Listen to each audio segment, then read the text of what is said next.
Satavahana university engineering కాలేజ్కి రాష్ట్రంలోనే మంచి గుర్తింపు తీసుకురావాలని విద్యార్థులను రవాణా శాఖ మంత్రి పొన్నం ప్రభాకర్ కోరారు. సిద్దిపేట జిల్లాలోని హుస్నాబాద్లో ఉన్న ఈ కాలేజ్లో రవాణా శాఖ టెక్నికల్ ఆఫీసర్స్ అసోసియేషన్ ఆధ్వర్యంలో ఇంజనీరింగ్ విద్యార్థులకు పుస్తకాలు, కాలిక్యులేటర్లు మరియు ఇతర కిట్లను పంపిణీ చేసిన అనంతరం ఆయన మాట్లాడారు. విద్యార్థులకు ఎలాంటి ఇబ్బందులు లేకుండా ఉండేందుకు హాస్టల్ సౌకర్యాలు ఏర్పాటు చేశామని మంత్రి తెలిపారు. కొత్తగా ఏర్పడిన ఈ ఇంజనీరింగ్ కాలేజీలో విద్యార్థుల సంఖ్యను పెంచడానికి ప్రత్యేకంగా స్పాట్ అడ్మిషన్స్ కోసం స్పెషల్ కౌన్సిలింగ్ ఏర్పాటు చేయాలని కోరామని, అందుకు ప్రభుత్వం అవకాశం ఇచ్చిందని మంత్రి పేర్కొన్నారు. ఇంజనీరింగ్ చదవాలనుకునే విద్యార్థులు ఈ అవకాశాన్ని సద్వినియోగం చేసుకోవాలని ఆయన కోరారు.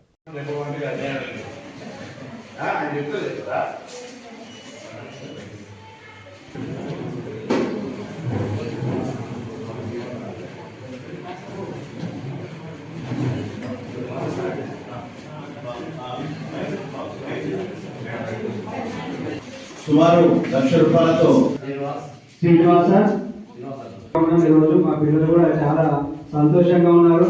మీ వల్లే వాళ్ళు కూడా మంచి ఉద్యోగాలు సంపాదించుకొని బాగుపడాలని వాళ్ళు ఎన్నో కళలు కంటున్నారు. పొద్దున్న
ఇంకొక దాంట్లో ముందుకు వస్తారు.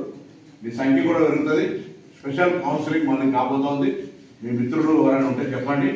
ఇక్కడ హాస్టల్ ఫెసిలిటీ ఉంది. ఫుడ్ బాగుంటుందా? మీకు మేనేజ్మెంట్ అయినా అట్లా ఏం చేసుకుంటారు? వాడే ఉన్నారా? వంట చేస్తారా? బాగా చేస్తారా? నేను కూడా వస్తా, ఒక పూట భోజనం చేస్తా. మీకు ఇబ్బందులు నాకు చెప్పండి. ఎవరిది నా ఆఫీస్ ఎప్పుడంటే మీ ప్రిన్సిపాల్ చూసుకుంటారు. మీ బాధ్యత. క్వాలిటీ ఆఫ్ ఫుడ్ తీసుకుందాం. మంచి ఇక్కడ నేను వెజిటేబుల్స్ రేట్లనే ఎలా వచ్చారు, బ్యూటిఫుల్ ఫిష్ దొరుకుతుంది. అంటే దానికంటే హెల్తీ ఫుడ్ అంటే ఉన్న ప్రాంతం. పాలు కూడా బ్యూటిఫుల్ పాలు. ఇక్కడ పాలు నేను ప్రత్యేకించి చెప్తున్నాను. హుస్నాబాద్ మిగతా అంతా ప్యాకెట్ పాలు కొనుక్కోవాలి. ఇక్కడ మీ ఆటలు ఎదురుగానే పాలు పోసే వాళ్ళు పోస్తారు, కొనుక్కునే వాళ్ళు కొనుక్కొచ్చుకుంటారు. Fresh without any mixing. నేను ఎక్కడ పెరుగు కోస్గి, హుస్నాబాద్, నిజామాబాద్ 3 కొత్త ఇంజనీరింగ్ కాలేజ్ ప్రభుత్వం నుంచి వచ్చినాయి. పెట్టినటువంటి ఈ ఇంజనీరింగ్ కాలేజీలకు మళ్ళీ స్పెషల్ కౌన్సిలింగ్ ద్వారా అడ్మిషన్లకు ఓపెన్ చేస్తాము. మళ్ళీ సంఖ్య కొంత పెరుగుతుంది. కాబట్టి ప్రిన్సిపల్ అంటున్నా స్పాట్ అడ్మిషన్ తీసుకున్న కూడా హాస్టల్ అడ్మిషన్ తీసుకోండి. దానికి సంబంధించి కొంత బాధ్యత ఏదో ఎక్కడైనా చేయాల్సి వస్తుంది కాబట్టి అవి చేస్తూ కొంత ఇబ్బంది అనిపించినా అందరూ గట్టిగా కష్టపడి చదవండి. అందరూ కోరుకున్నా. మరొకసారి పేరున ఈరోజు ఈ యొక్క కార్యక్రమం నిర్వహించినటువంటి ముఖ్యంగా అపర్ణ గారి, వారి రాజేందర్ గారికి, అదేవిధంగా రవీందర్ గారికి, మిగతా మా ఊరి వెహికల్ ఇన్స్పెక్టర్ ఇద్దరు, మిగతా అందరూ కూడా పేరు అందరికీ ప్రత్యేకించిన ఉద్యోగం. అందరికీ మీరు తర్వాత కంటిన్యూషన్ ద్వారా